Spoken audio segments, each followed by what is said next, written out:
belajarnya melalui video ya, karena ada halangan untuk kita berjumpa oleh virus corona.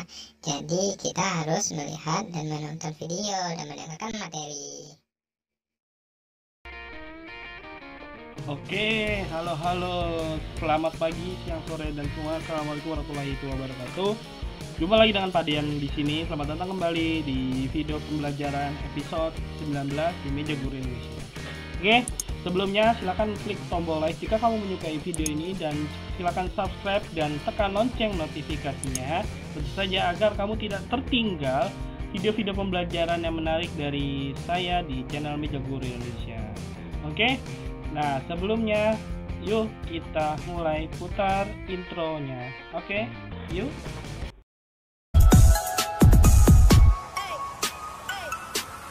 Get it when I get back.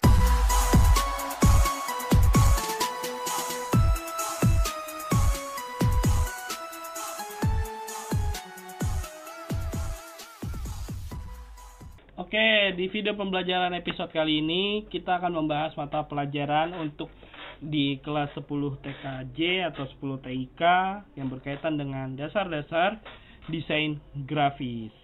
Ya. Oke, dalam dasar-dasar desain grafis ini kita akan membahas mengenai tata letak dan komposisi dari suatu desain yang diajarkan pada di desain grafis ke 10 TKJ. Oke. Nah, kita langsung membahas videonya tentang tata letak dan komposisi dari desain. Ya, oke. Di mana tata letak dan komposisi. Di satu sisi, mereka adalah dasar dari suatu desain. Mereka memberikan struktur kerja dan membuatnya mudah untuk diarahkan, mulai dari jarak di pinggir sampai kepada antar konten. Tentu saja, ini bukan hanya pekerjaan menggunakan teks. Komposisi juga penting di media lainnya, seperti desain grafis, desain web, dan lain sebagainya. Tanpa komposisi, tata letak yang bagus, pekerjaanmu akan berantakan. Kunci mempelajari tata letak dan komposisi adalah berpikir seperti desainer. Untungnya, ini lebih mudah daripada kedengarannya.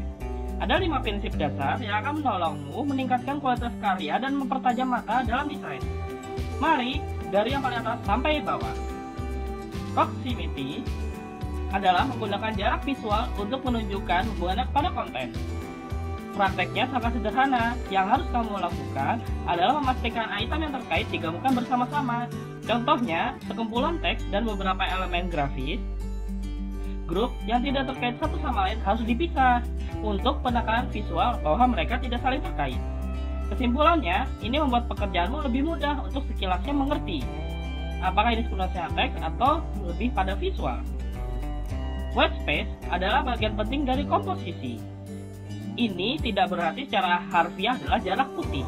White space berarti negative space atau jarak antar konten, garis, atau bahkan margin luar.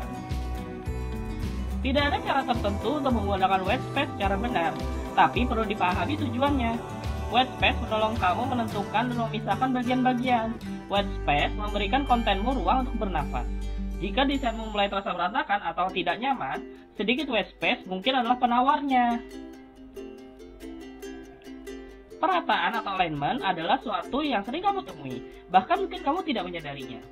Jika kamu menulis email atau membuat dokumen, alinea teks disesuaikan secara otomatis. Ketika mengatur alinea objek sendiri menggunakan secara tepat akan sangatlah sulit. Nah, yang penting adalah konsisten. Mari kita lihat maksudnya apa. Nah, ini akan menolong membayangkan kontenmu disusun dalam sebuah kisi-kisi. Sadar atau tidak, bagaimana ada garis tidak terlihat antara setiap gambar dan teks. Setiap grup juga berjarak sama, dengan ukuran jarak yang sama. Nah, detail kecil seperti itu yang membuat sebuah komposisi itu mudah dilihat. Tanpa alinea yang konsisten, karyamu pasti akan terasa kacau.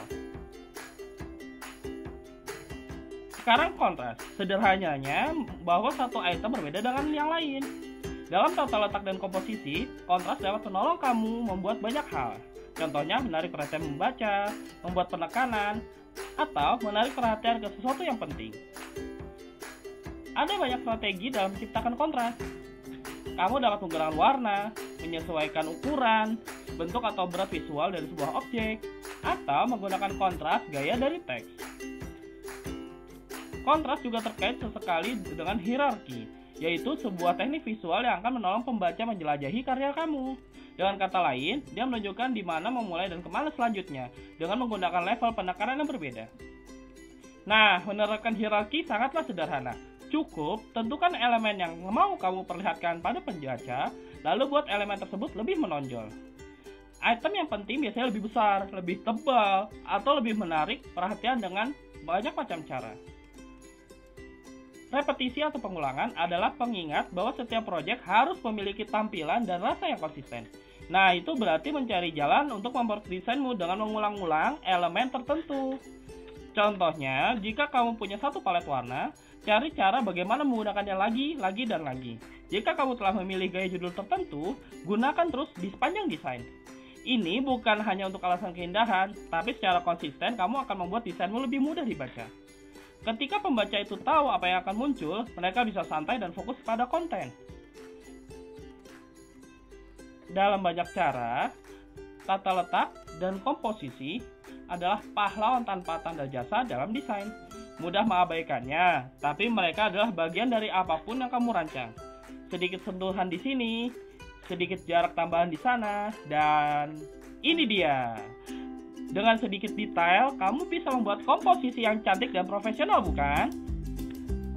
Oke, terima kasih sudah bergabung dengan kami pada video dasar-dasar desain grafis untuk tata letak dan komposisi.